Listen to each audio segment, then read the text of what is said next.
Well, good evening, and thank you so much to the worship team for leading us in worship this evening.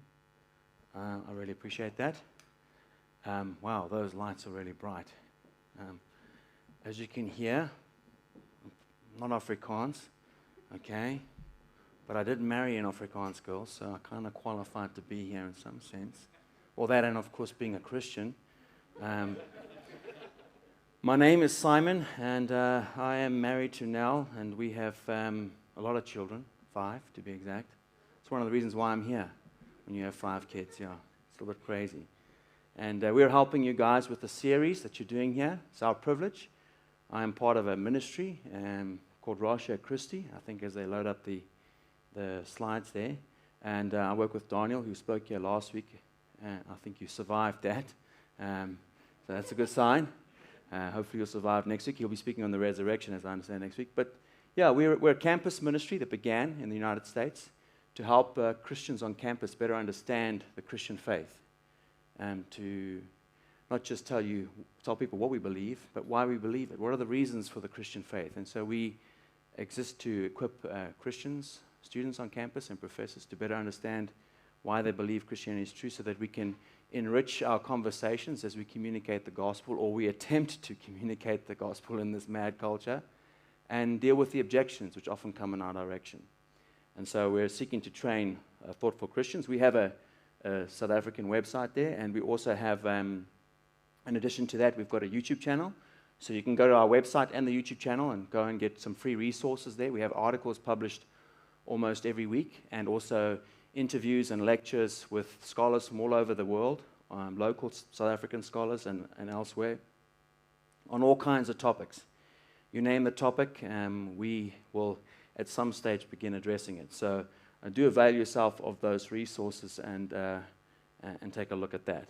All right, so our talk this evening is going to be on the question of the existence of God. And Christianity is a faith that commits itself to the God of Abraham, Isaac, and Jacob. And it is the faithful, is those of us who believe in God, that we have a faith that's connected historically to the supernatural God who performs miracles.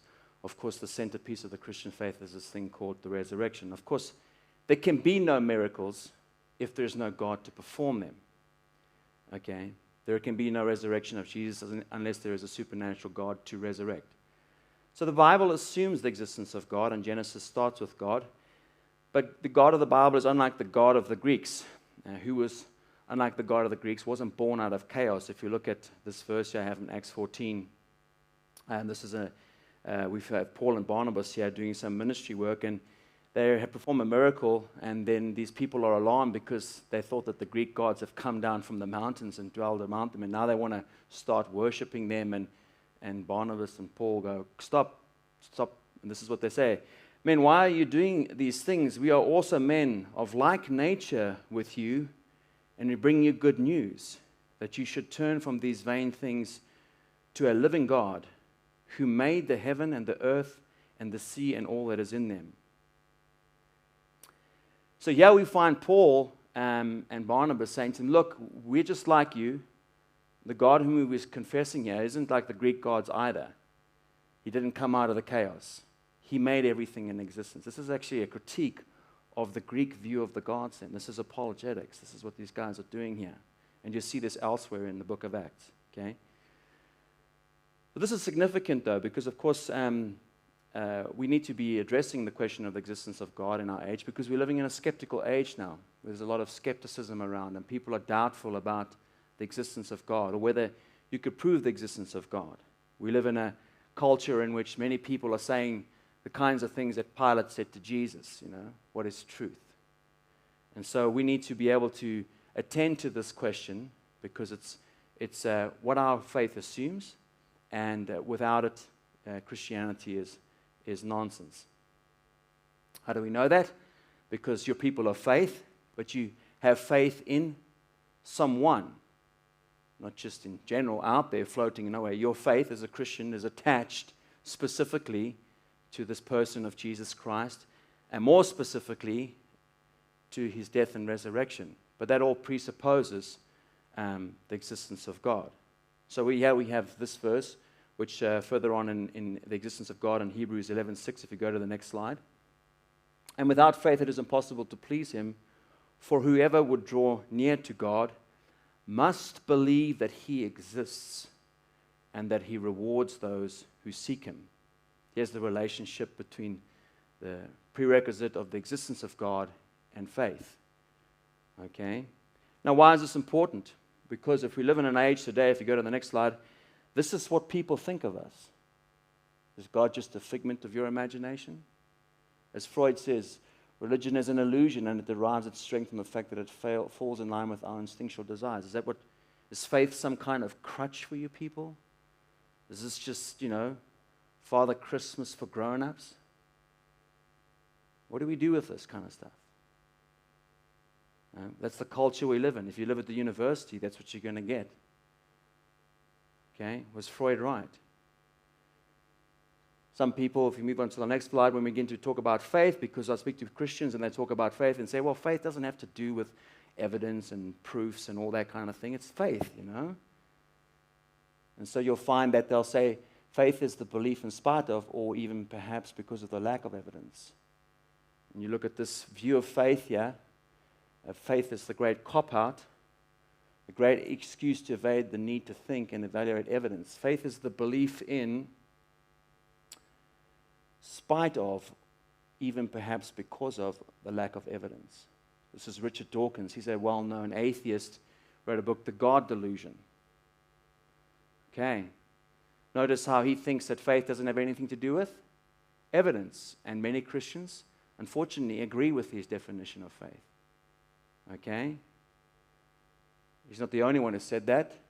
If you go to Bertrand Russell, another famous atheist, said this: where there is evidence, no one speaks of faith. We do not speak of faith that 2 and 2 are 4, or that the earth is round. We only speak of faith when we wish to substitute emotion for evidence.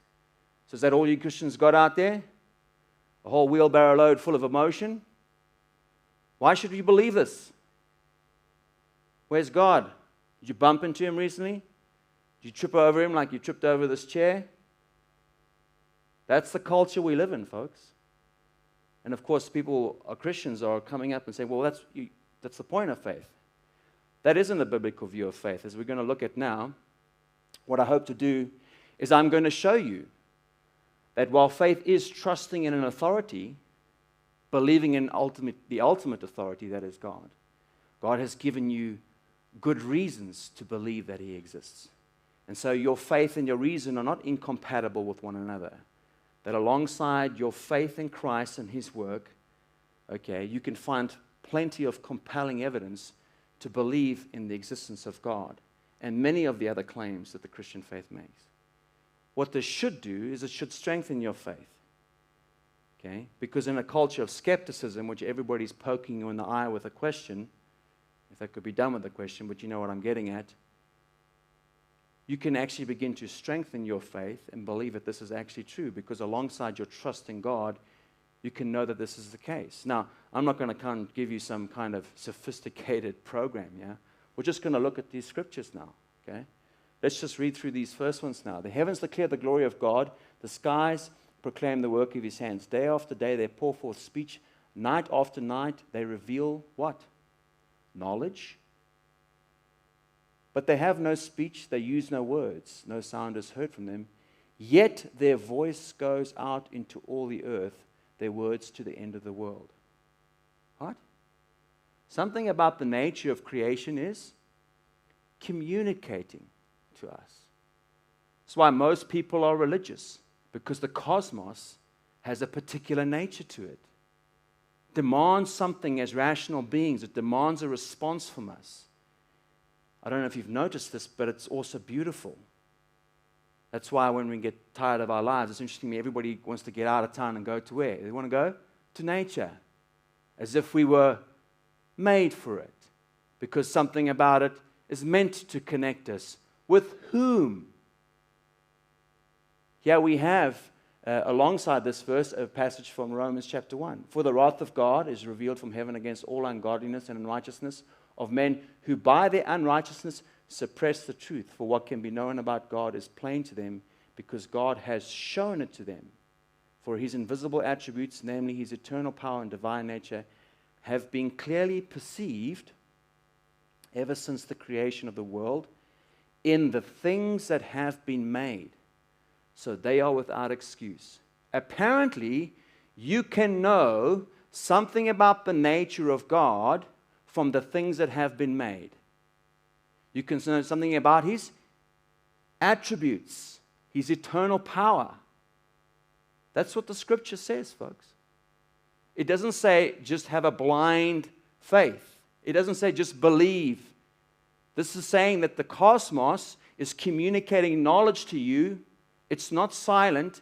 And from that, the nature of nature, you can infer that there's a being behind it who has particular qualities and attributes. Because when I start giving you arguments for the existence of God, I want you to understand that this is not something contrary to the scriptures. We're not playing some kind of smart philosophical game here. I want you to understand that biblical faith is tethered to facts and evidences. Biblical faith is not divorced from truth. Truth about what? Truth about all of reality. Next slide. Here's another way that God communicates to you. Romans chapter 2, for all have sinned without the law, will also perish without the law, and all who have sinned under the law will be judged by the law. For it is not the hearers of the law who are righteous before God, but the doers of the law who will be justified. For when Gentiles who do not have the law, by nature do what the law requires, they are a law to themselves, even though they do not follow the law. They show that the work of the law is written on their hearts, while their consciences also bear witness, and their conflicting thoughts accuse or even excuse them on that day when, according to my gospel, God judges the secrets of men by Jesus Christ. What? What's this all about? What this is about is that God is communicating to all men, not just through his creation, in which all men find themselves, but inside every single one of you, there's this thing called a conscience. And how you behave and how you react to that thing called a conscience betrays what? That there's a moral law written inside of you. And where does that come from? Well, according to Christianity, that moral law comes from God. Because we don't just live in a physical universe, we live in a universe that's also governed by immaterial realities, things like morality. There's a difference between me walking over to this man over here, so what's your name? And I shake his hand, and then I strike him in the face. Okay? Now you make a distinction between those two actions, don't you? You've got no problem with me shaking his hand. But the moment I strike him in the face, you say, hey, stop. Where does that distinction come from? Because if we're just trousered apes and animals governed by laws, the laws of physics and chemistry, then behavior is just behavior, and one's one event and another. Why do you make that distinction? What gives you the right to make that distinction? That whole distinction right there in that one act, example I've given you, begs explaining. Christianity can answer it. Atheism cannot. So, has God given us reasons to believe in him? Absolutely. On top of that, Acts 17, the times of ignorance God overlooked, but now he commands all people everywhere to repent, because he has fixed a day in which he will judge the world in righteousness by a man whom he has appointed, and of this he has given assurance to all by doing what? Raising him from the dead. Christianity is a historical faith. Assurance, that's not just have a blind faith. That's assurance. That's strong language that. By doing what? By proving it by raising him from the dead. We're going to be having Easter. What's Easter all about? The death and resurrection of our Lord. Is that a feeling? Is that an emotion? No, it isn't. It's a historical event that grounds your relationship with Jesus. You have no relationship with Jesus without Jesus crucified and resurrected from the dead. There is no basis for your faith. There is no basis for church unless that is true. Paul says this in 1 Corinthians 15. If Christ is not raised from the dead, then this is just a waste of everybody's time and we're a bunch of fools. So we have historical. We're not going to have time to wade into all these things, but God is communicating to you. Your faith is not just a blind thing out there. It's attached to history. It's attached to the created order. It's attached to the moral law within you. So how does this work? Okay, well, let's do it then with these two smart-looking gentlemen here. Let me speak to the guy with the O'Neill shirt. What's your name, sir? Quibus. Okay, Quibus. That's a good Afrikaans name. Quibus, what is the thing on the right-hand side over there? It's a chair. What is that chair made out of?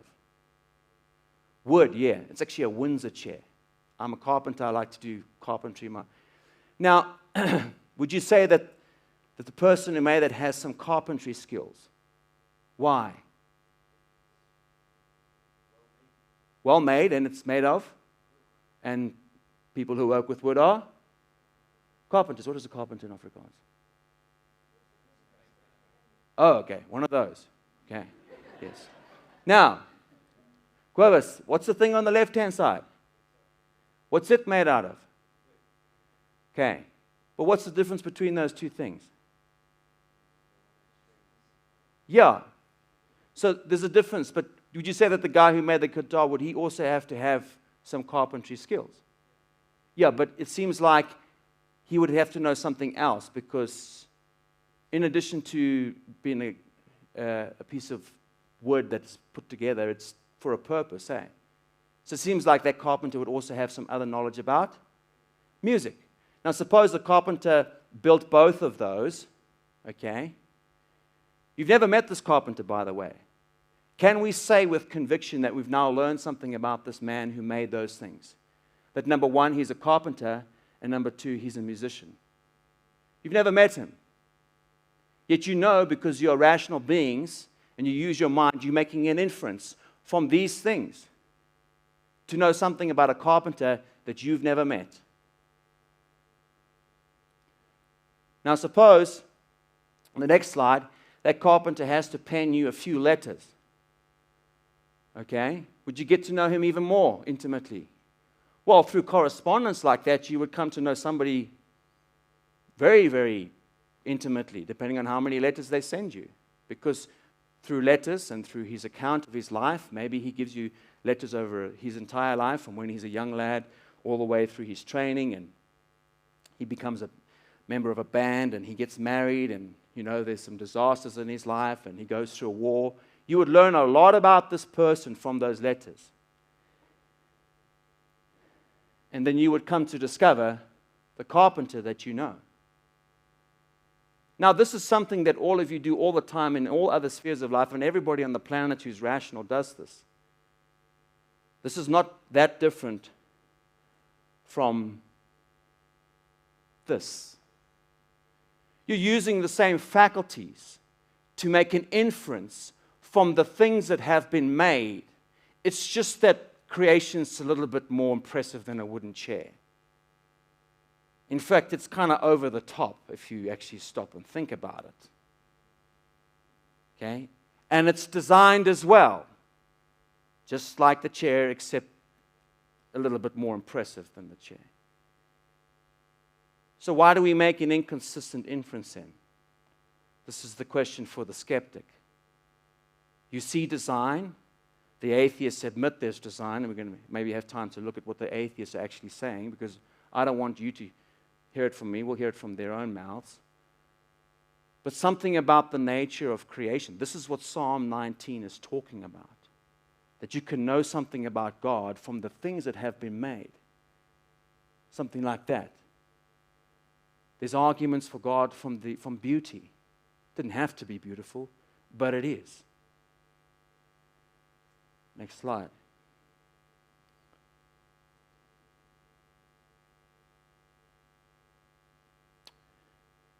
Back up here now. There's no sequence. So then we know just back up one more slide. We know from creation then that we not just have God's creation, but just like the carpenter wrote your letter, you also as Christians have, you have a library, 66 books.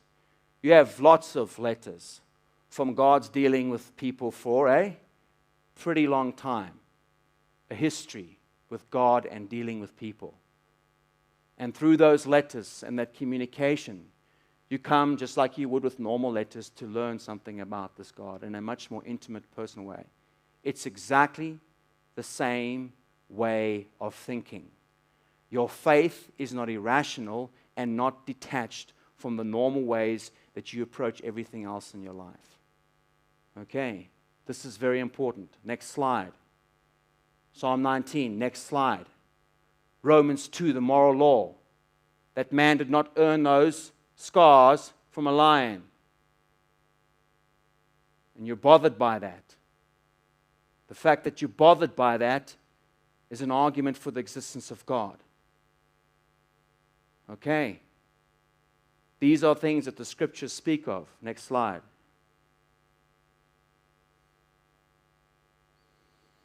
So now that I've got you thinking now along these lines now, we're going to look at what is well known as the cosmological argument for the existence of God. There are various cosmological arguments for the existence of God. Don't be put out by these fancy words, okay? Just like Romans 1 said that we can know something about God from the nature has been made. As we study nature, we see that certain things come to exist, what the nature of those things are, and we begin to apply our mind to those things that we are encountering in reality, and we begin to make inferences because you're a rational creature. It's what distinguishes you from the animal kingdom. I'm not an evolutionist. I don't believe you're a trousered ape. Well, maybe there's an exception for Daniel, but for the most part, yeah. Okay. All right. And you ought not to believe that about people as well. You know, when chimpanzees cannibalize each other, do we round them up and put them in jail? But if you come and eat my children, there's going to be a problem. Okay.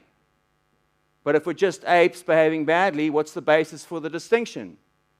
The atheists can't make it. All right. So what is a cosmological one? It uses a general pattern of argumentation that makes an inference from particular alleged facts about the universe to the existence of a unique being generally identified with or referred to as God. Okay, so typically when we put an argument together, next slide, it follows some kind of formal structure, just to make this a bit more formal.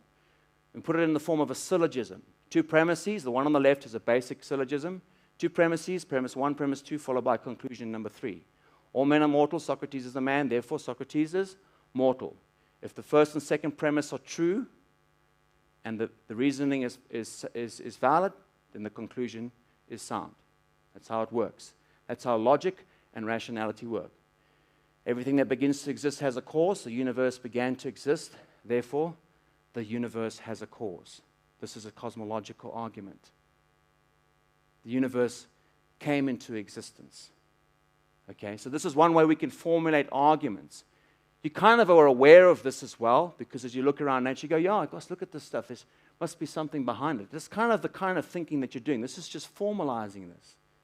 And there's varieties of cosmological arguments that we can put forward. But we're going to look at, to begin with, the cosmological argument. Okay, so I just want you to run this video then, because this kind of packs it nice and neatly.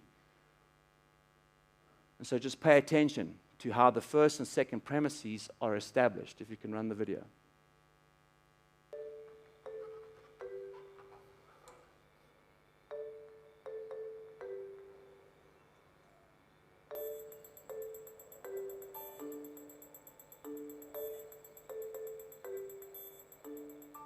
Does God exist? Or is the material universe all that is, or ever was, or ever will be? One approach to answering this question is the cosmological argument. It goes like this. Whatever begins to exist has a cause. The universe began to exist, therefore, the universe has a cause. Is the first premise true? Let's consider. Believing that something can pop into existence without a cause is more of a stretch than believing in magic. At least with magic, you've got a hat and a magician. And if something can come into being from nothing, then why don't we see this happening all the time? No, everyday experience and scientific evidence confirm our first premise. If something begins to exist, it must have a cause. But what about our second premise? Did the universe begin, or has it always existed? Atheists have typically said that the universe has been here forever. The universe is just there, and that's all. First, let's consider the second law of thermodynamics. It tells us the universe is slowly running out of usable energy, and that's the point. If the universe had been here forever, it would have run out of usable energy by now. The second law points us to a universe that has a definite beginning. This is further confirmed by a series of remarkable scientific discoveries. In 1915, Albert Einstein presented his general theory of relativity. This allowed us, for the first time, to talk meaningfully about the past history of the universe. Next, Alexander Friedmann and George Lemaitre, each working with Einstein's equations, predicted that the universe is expanding. Then in 1929, Edwin Hubble measured the red shift in light from distant galaxies.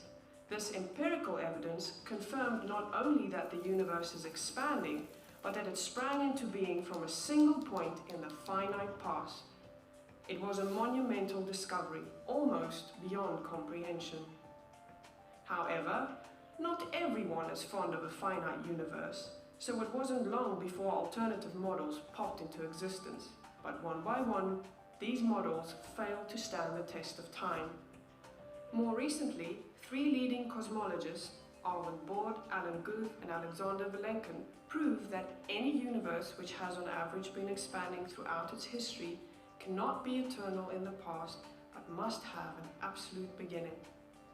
This even applies to the multiverse, if there is such a thing.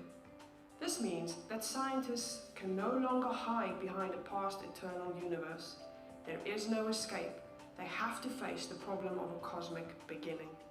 Any adequate model must have a beginning, just like the standard model. It's quite plausible then that both premises of the argument are true. This means that the conclusion is also true. The universe has a cause. And since the universe can't cause itself, its cause must be beyond the space-time universe.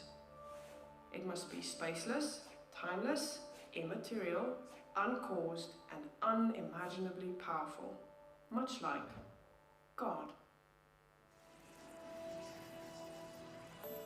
The cosmological argument shows that, in fact, it is quite reasonable to believe that God does exist.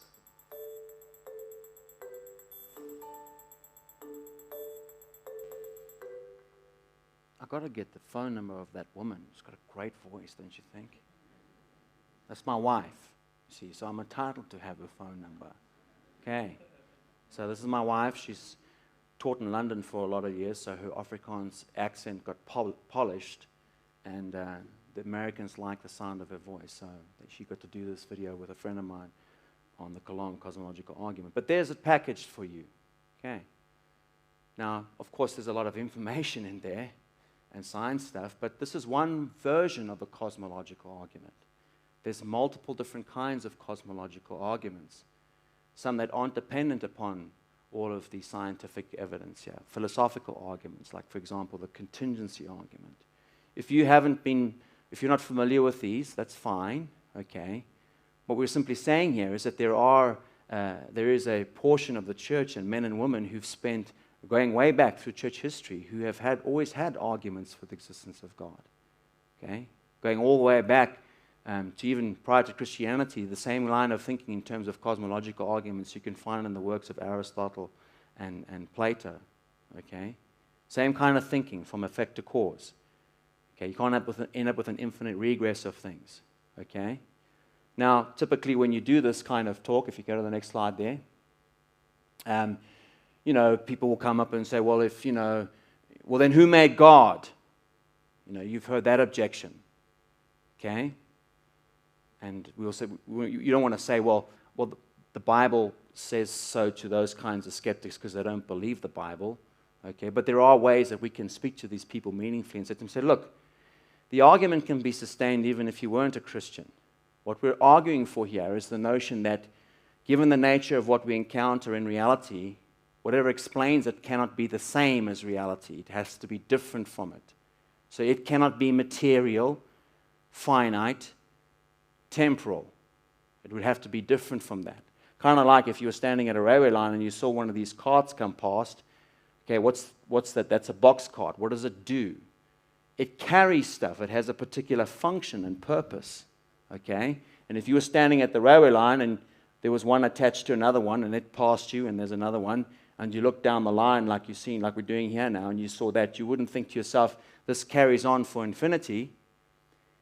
You know that at the end of that there's going to be something else, don't you? Because you know the nature of this thing is that it can't provide its own motion. What you need is one of these. It needs to have a different nature.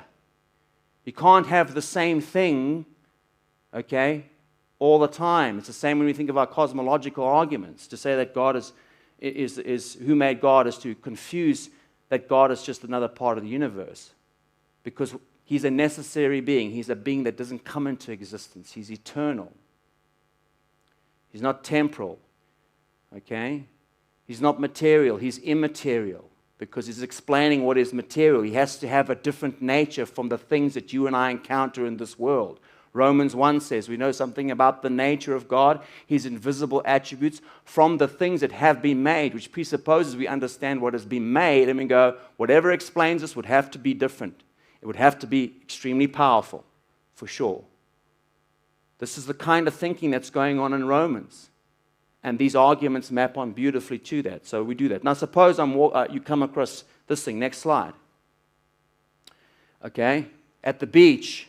You go, wow, isn't that amazing? Look at what the waves do if you stand around for long enough. No, you know when you find something like this on the beach, somebody dropped the watch or something happened. Because nature doesn't produce that. Well, we know that nature can produce something, that the forces of nature can produce something like that on the right-hand side, patterns in sand. Question is, can nature produce the thing on the left? That's where the debate is. Now we're moving into different kinds of arguments for the existence of God. These are design arguments, arguments from design, the teleological arguments, of which there are a variety. Okay?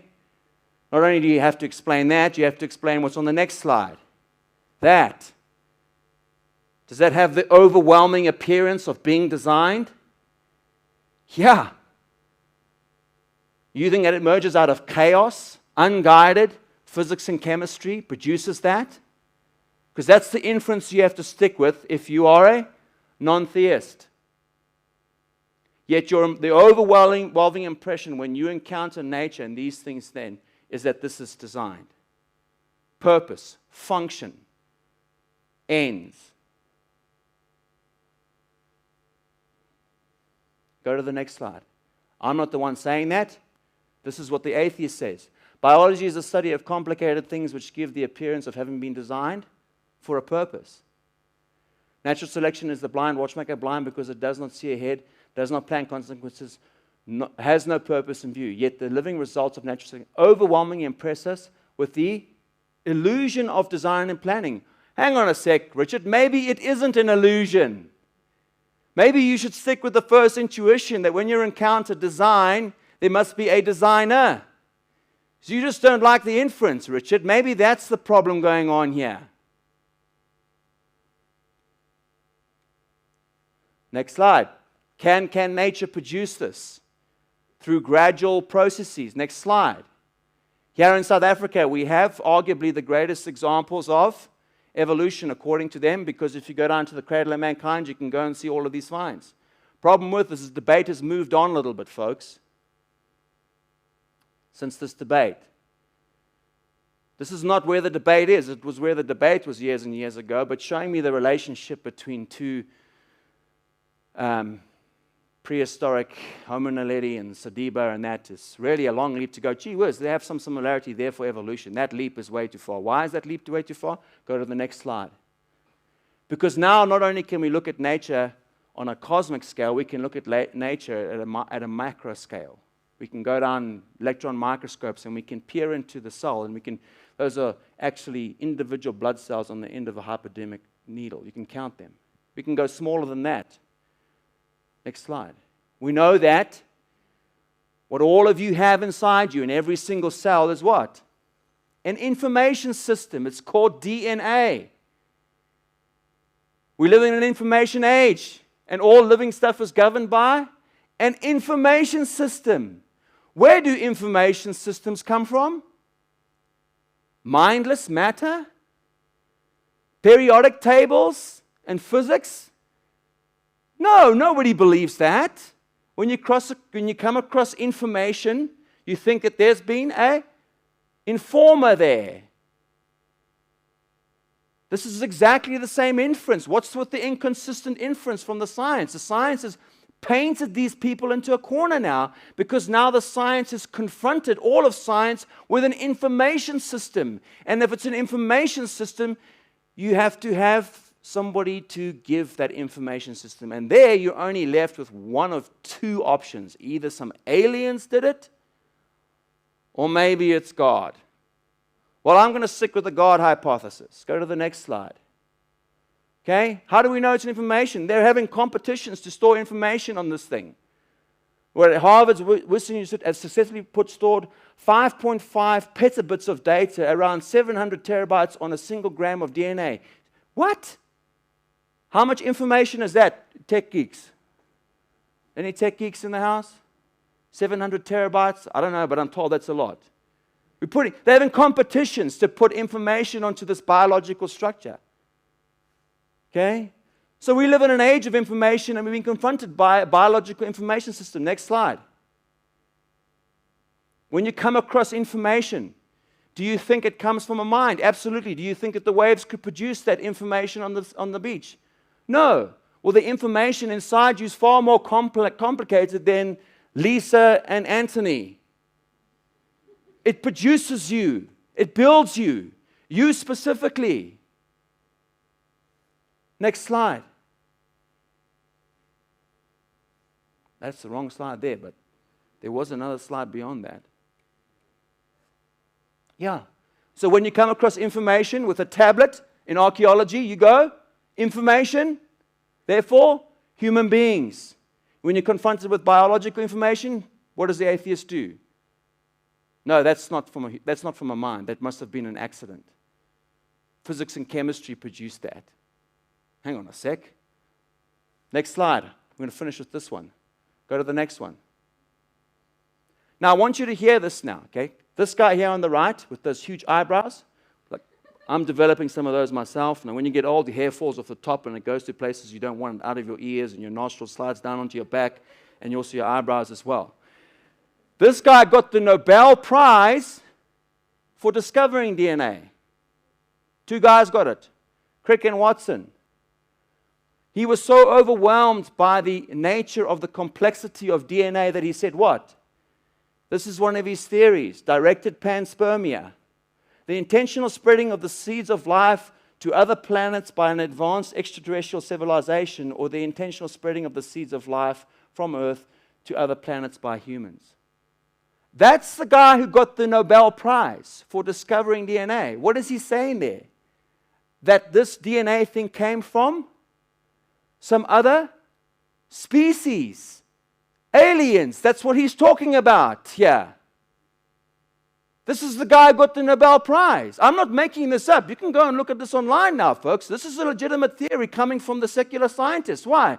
Because the nature of information has painted them into a corner.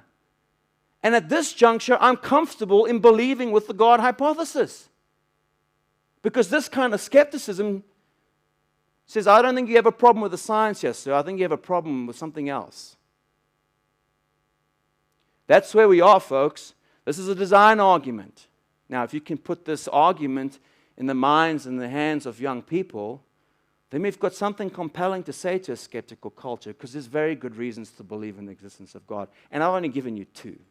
We don't even have time now, because I'm out of time now for my formal presentation now. I had a lot more stuff here to present to you guys, but maybe you can invite us back to do some more of this stuff, because I'm kind of making you drink from a fire hydrant now. You know, it's difficult to drink when there's that much water coming to you at, 500 feet a second. And that's okay. If you only caught some of this, that's fine. If you didn't understand all of it, that's fine. But hopefully what you've seen here is that your faith is not irrational. not a blind leap in the dark. The Bible speaks of God saying that we should trust in Him, but you've got good reasons to believe in Him. Okay? And we've looked at two arguments, a cosmological argument and a design argument for the existence of God. All right. I'm done now with that formal presentation. Now we're going to do a Q&A panel for you guys. So Daniel, I think you're coming over here to join me, unfortunately. But there we go. And then we're going to go to Q&A, where Daniel and I are going to attempt to try and answer some questions. I think that's how you put this thing on. Is this his? Is he going to use this one? Here we go. All right.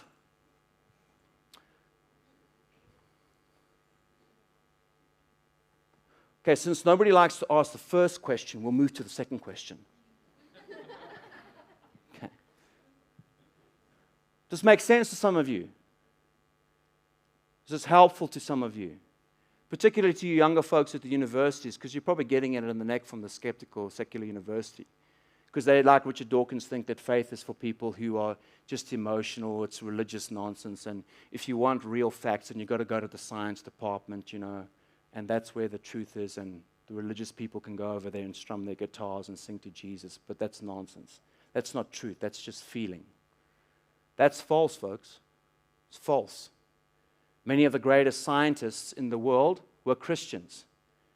Let me list just a few names of some scientific folks that you might have heard of before. There's this guy called Sir Isaac Newton.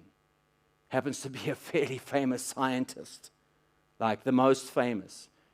Kepler, Boyle, James Clerk Maxwell, and the list can go on and on. Many of the greatest scientists were Christian men who saw no conflict between science and faith. In fact, one of the things that motivated them to explore the cosmos was because for them it was investigating God's revelation. Okay, we've lost that history. We need to recover that history. Most of the greatest universities were started by Christians. And we've lost our voice in the academy now in some sense because we lost our minds.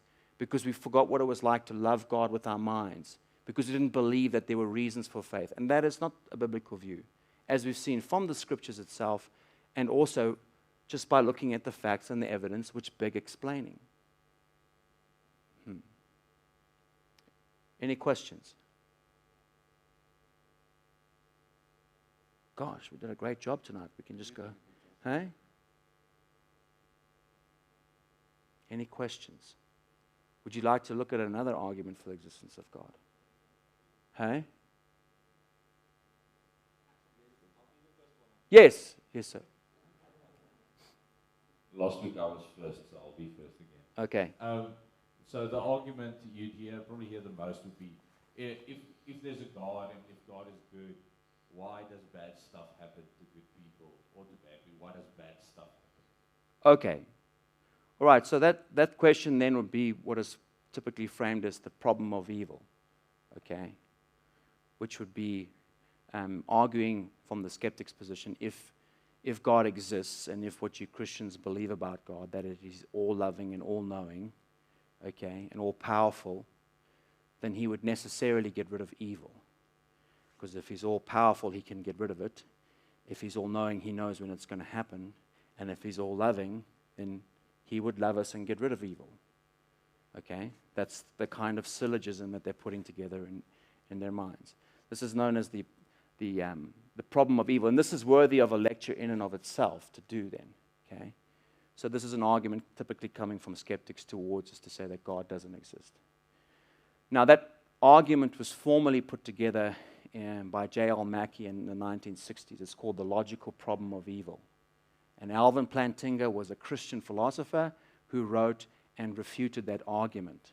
And amongst people who are informed academics in philosophy, the logical problem of evil has been dispatched with academically. And yet in the culture, you're still going to get the argument with people. Okay? What you have to do as a Christian is to show them, ask them, why should they think that those things, the attributes of God are incompatible with evil? Because it might be the case that God would use evil for His purposes. That's what makes Christianity interesting. Because if you're a Christian I don't see anybody here, but some of you will hang a thing around your neck, a cross around your neck. There's one over there. What is the cross a symbol of?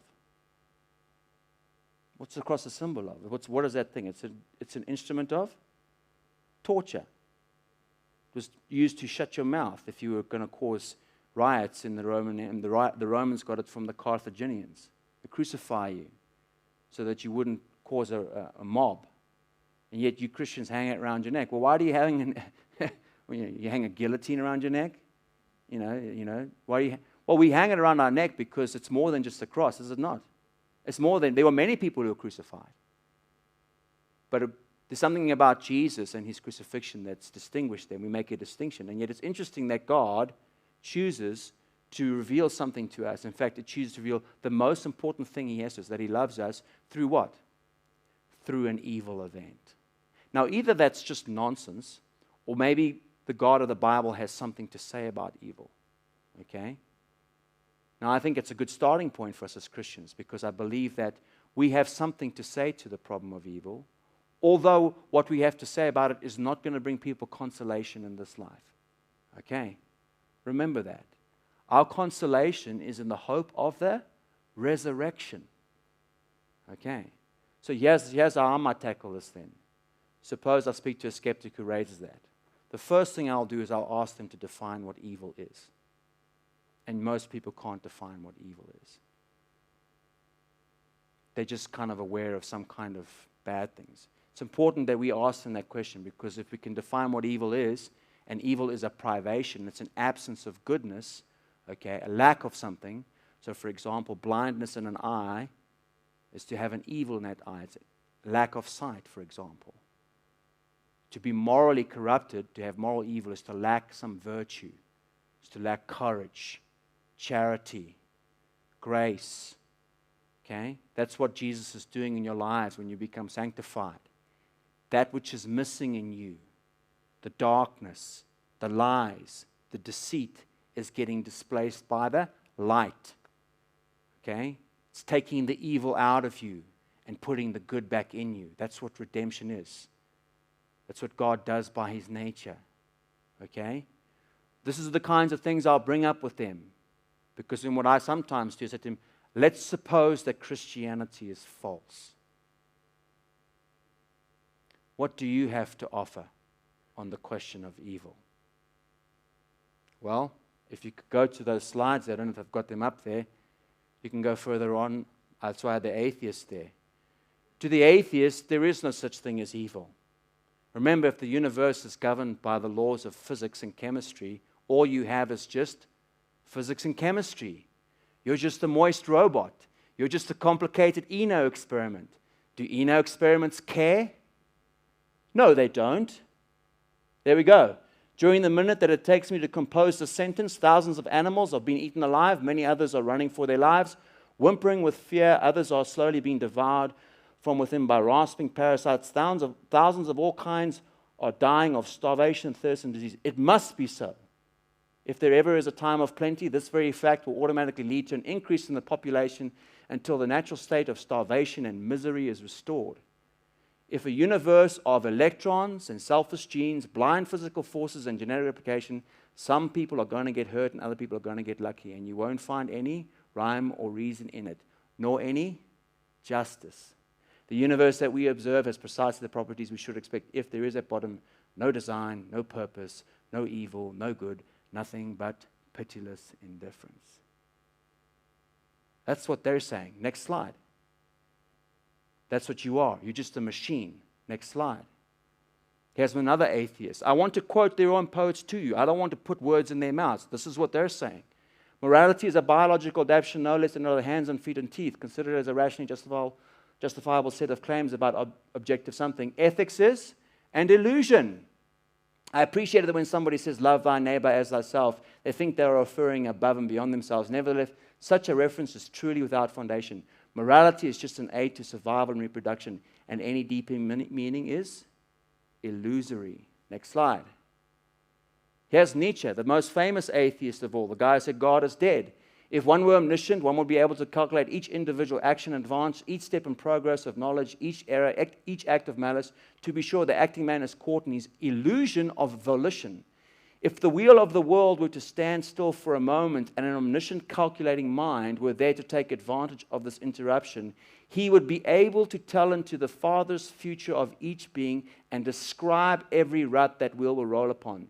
The acting man's delusion about himself, his assumption that free will exists, is also a part of the calculating mechanism.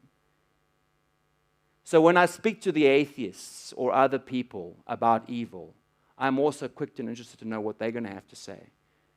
Because what I'm going to offer you as a Christian is I can talk about evil, what it is, and how it's not incompatible with the existence of God, and that Christianity actually doesn't try and explain evil away like the Eastern religions do, for example, Buddhism. Okay? Apartheid wasn't an illusion.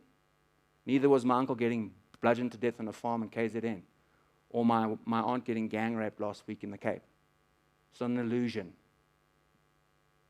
Okay? But Christianity has something to say about that. It doesn't explain it away like the Eastern religions do. Atheism. What does an atheist make of my uncle getting beaten to death on a farm in Natal? It's just blind, pitiless indifference. There's no justice. How would you build a legal system of justice on the back of that philosophy? Because ethics is just an illusion, which means there are no criminals. There's just guys acting according to physics and chemistry. That's what they're saying, folks. This is what the atheists are saying. We ought not put words in their mouths. Let them speak for themselves. So when the problem of evil comes out, let's ask them about the problem of evil. Let's talk about evil, what it is. What do you have to offer? Because I'm not sure what Nietzsche's going to... Notice, he's saying there's no free will, because he says if somebody could look into the future, they would know every rut that wheel would roll upon, which means everything is determined. There's no free will, which is interesting, because that means that you and I, and our beliefs in Christianity are also just determined. Are they not? Anything anybody does is just determined by preceding conditions of physics and chemistry, and that's all you have. That's the atheist worldview, folks. And here in the world today, Christians are afraid to speak up and say, hang on, something needs to be explained here, because we live in a system where we have this thing called law. And, there's right and wrong, and you ought not do that. You ought not come to my house and break in and do terrible things to my family. And notice how the atheist responds as well, because when an injustice is done to him, he objects. And rightly so. But he can't justify his objection. Why? Because it's just physics and chemistry at work. It's just people dancing to their DNA. This is why the study of worldviews and apologetics is so important in the church today, because we haven't equipped our young kids and young people how to understand the reasons for Christianity. When they go out into the culture around them, they just get bullied into silence. They either become agnostics or atheists themselves, or they don't even know what the good news means in a culture where not only is it just overwhelmed by scientism, but it's overwhelmed by postmodernism, where it doesn't believe in any truth. What's true for you is true for you. What's true for me is true for me. Shut your mouth, push off. That's how modern evangelism kind of works. Yes. Do you have any other questions? Somebody. I want to find out, where do you draw a line between fact and fiction in the Bible? How do I teach my 4-year-old that it's possible to be stolen by a whale and survive the days when science shows it's not possible? How is it possible to believe that the whole earth was underwater when science proved that it wasn't true? Well, of course, I would want to test out the specifics of that. I'm not sure where science has proven that a whale cannot put a man in his mouth. I'm not sure where that is. But be that as it may, okay, there's many things, there's many aspects of reality, okay, that are tied to other questions that we can ask about, for example, the universe in terms of where it came from, okay? So, for example, when we're dealing with the Christian worldview, with somebody who's asking those skeptical questions, okay, they're going to say, well, I don't believe it, and that's rightly so. You can't believe it because some of the miracles seem rather radical, like, for example, Jonah, okay? But it is a miracle. It's a supernatural event by God. I don't think science has demonstrated that. I would like to see the scientific argument for that, that a whale could put a man in his mouth and spit him up on the beach. I don't think it's a miracle either, to be honest with you. A miracle is a supernatural event, like a resurrection, for example. Okay? That's a supernatural event. Okay? The objection starts off with saying that miracles are not possible. Why? Because this doesn't make sense to you. It doesn't make sense to you in the framework that you're coming from as a skeptic, because you don't have any causal agent to explain it. As Christians, we do. I don't have answers to a lot of questions about a lot of things in the Bible. But just because I don't have an answer doesn't mean that means the entire edifice of Christianity comes down. There's a lot of things that the Bible doesn't speak of. But I have good enough reasons from some of the arguments I've given you earlier on to believe that God exists, that there's an agent to cause a resurrection, to cause the universe to come into existence, that we live in a supernatural world, a world governed by information. And I would also go on the offensive there with the skeptic and say to him, well, look, whilst you might be struggling with, for example, the miracles of the Bible, the naturalist himself has to believe in their own version of miracles. Because the naturalist has to believe that life can begin from non-life. That out of a sterile environment, life emerges, abiogenesis. That information comes from mindless stuff. That mind came from mindlessness. That's their miracle. That's their supernatural event. That the universe came into existence from nothing. Okay? So as Christians, we have a framework in which our context of our miracles are explained. That is a supernatural agent.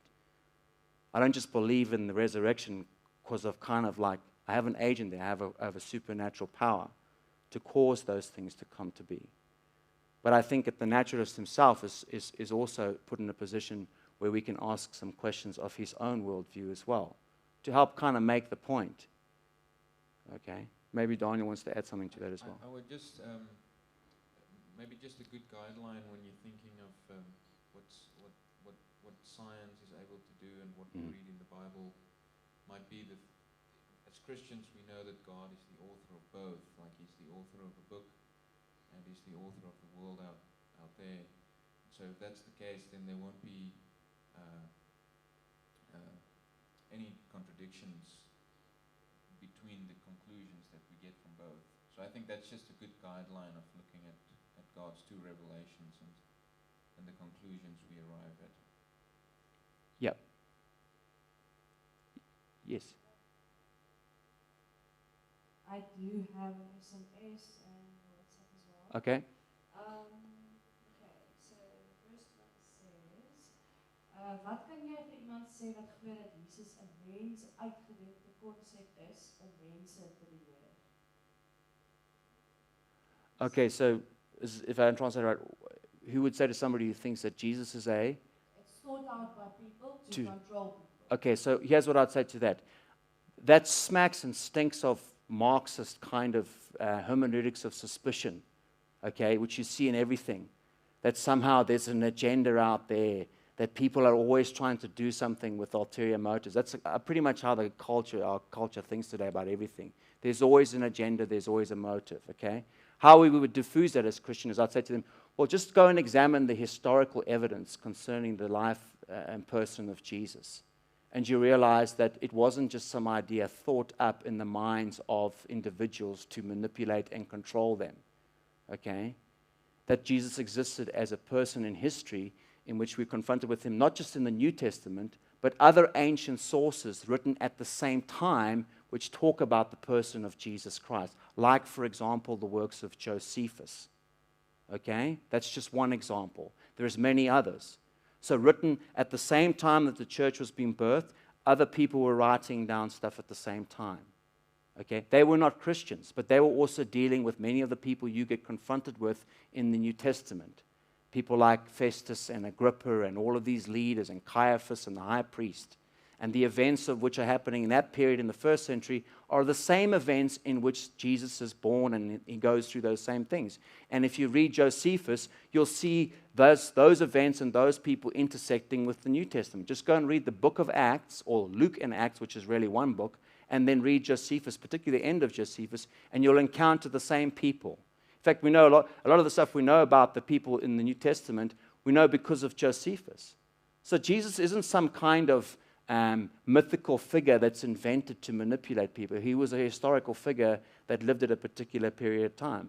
Even skeptical scholars who don't believe in Christianity, okay, some of the most strident critics of Christianity, people like Bart Ehrman, think that those people who think that Jesus didn't exist or that he was created and invented to manipulate people is nonsense.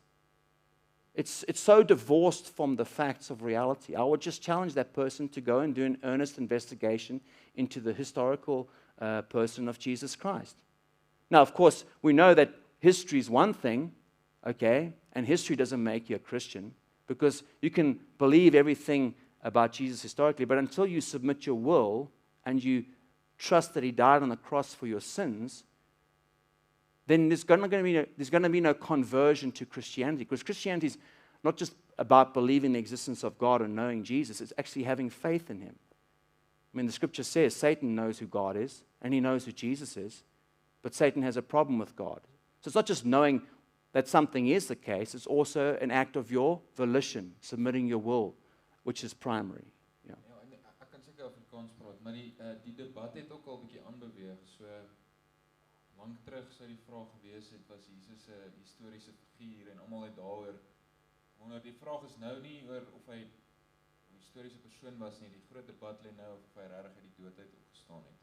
So daai debat van sy historisiteit is eintlik al lank terug, en so Simon uitwys, selfs die skeptiese ouens erken dat hy was 'n historiese figuur. So die debat lê eintlik nie meer daar nie. Dit is al reeds bevestig. Ja. As ons kyk na ons persoonlike verhouding met die Here, hoe weet ons interaksie met hom het werklik gebeur? Selfs al is God waarheid, hoe weet 'n mens dat dit wat jy saam met die Here beweeg realiteit is? Blote waarheid of wetenskap is tog nie verhouding nie. Well, I don't think that there's a conflict between the two. Notice it's making a distinction between a personal relationship with Jesus and these other things. Well, science isn't meant to be a relationship. It's confusing the categories. Okay? But just because you've got a personal relationship with Jesus doesn't mean all these other things are somehow incompatible with that personal relationship with Jesus. This question is coming from a theology, typically, that has driven a wedge between these things.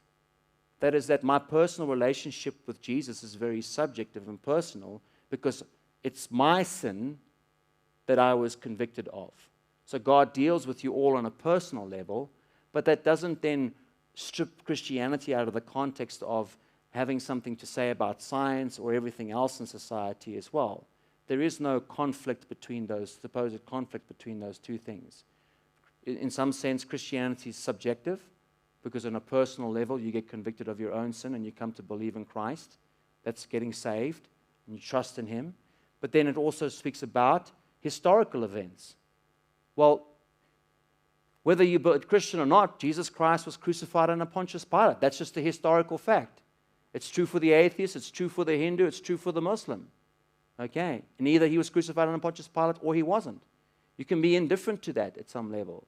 But if he was crucified and he was physically raised from the dead, then Christianity is true. And those are historical facts. And they have bearing on you on a subjective level, but they're independent of my experience as an individual as well. Daniel, do you want to add anything to that? No. Okay. I would like to know what your opinion is on microevolution, because that's generally an argument between Christians and atheists or evolutionary. Okay. Okay, so there's a big debate on the evolution between macro and microevolution, okay? And I would say to this, the debate has moved on, okay? And what's moved the debate on is to where we are now. You've got to explain how life begins with an information system, because all the other debates at that level is a long way removed from the question of abiogenesis. How do you start life off with an information system? Because evolution assumes that things start off very simply, and then it gets more and more complicated over a long period of time. The reality is life begins with unbelievable complexity, and it's not just complexity, it's an information system.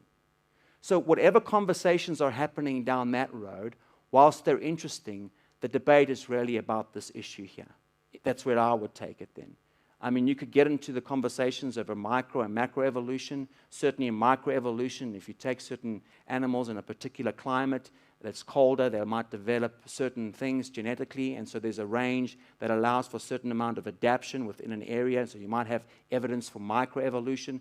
But macroevolution in terms of, changing from one species to another, the fossil record is kind of silent on that. That's why atheists and evolutionists like Stephen Gould, for example, have got punctuated equilibrium, because they say what the fossil record does is it shows us example of stasis. We don't find these transitional forms. And then you've got other issues like the Cambrian explosion, because life at a simple level begins with an explosion of all these varieties of animals. And all those discussions, I think, are very important, and people can have them.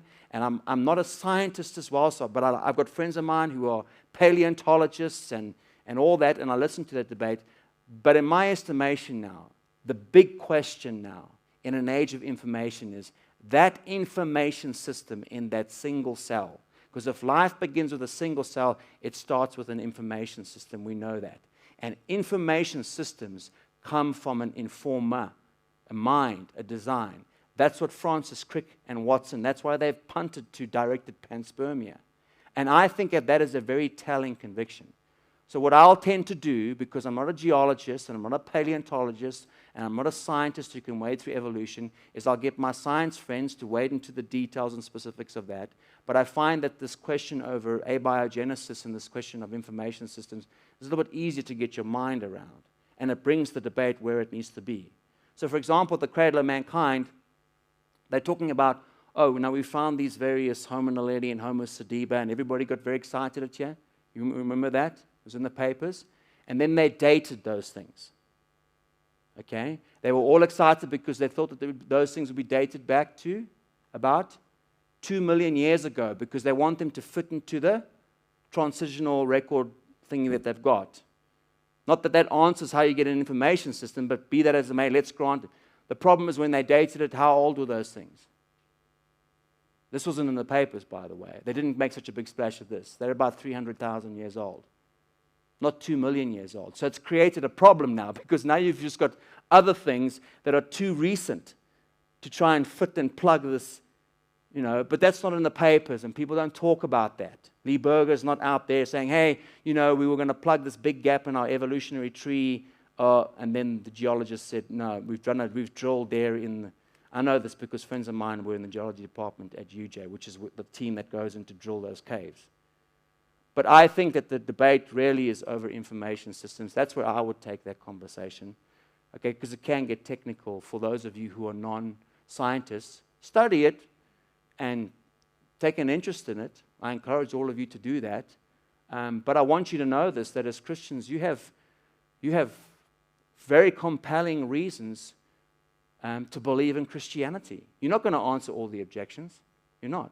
But remember what 1 Peter 3:15 says. It says, always be ready to give a reason for the hope that is within you.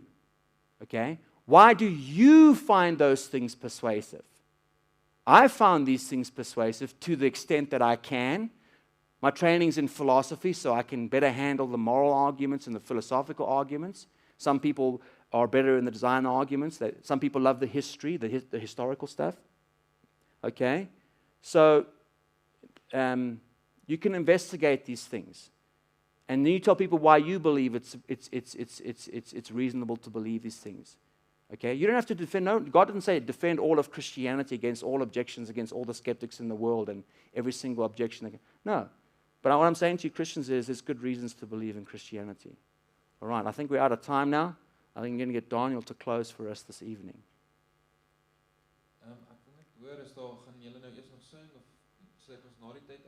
I think you're going to pray and then they're going to close out, yeah. Okay, so ek maak dit. Okay, kom ons bid saam. Here, dankie dat ons hier by mekaar mag wees. En dankie dat ons U mag ken. Dankie dat ons in 'n verhouding met U mag leef en kan weet U is daar. En ons bid ook, Here, dat U ons ook sal bewus maak van alles wat U vir ons gee, maar bovenal dat U ons ook sal, veral in hierdie tema vanaand, dat ons sal weet, ons kan rasioneel wees as gelowiges, ons kan rasioneel rasioneel dink oor wie hy is. En ons kan ook argumente formuleer om te bewys dat hy bestaan. Here, en ons bid dat hy vir ons wysheid sal gee en insig as ons met ongelowige vriende miskien in gesprekke is oor hierdie tema ook, dat hy ons ook daar sal bystaan en sal lei. Here, ons bid vir hierdie week waarin ons nou ook in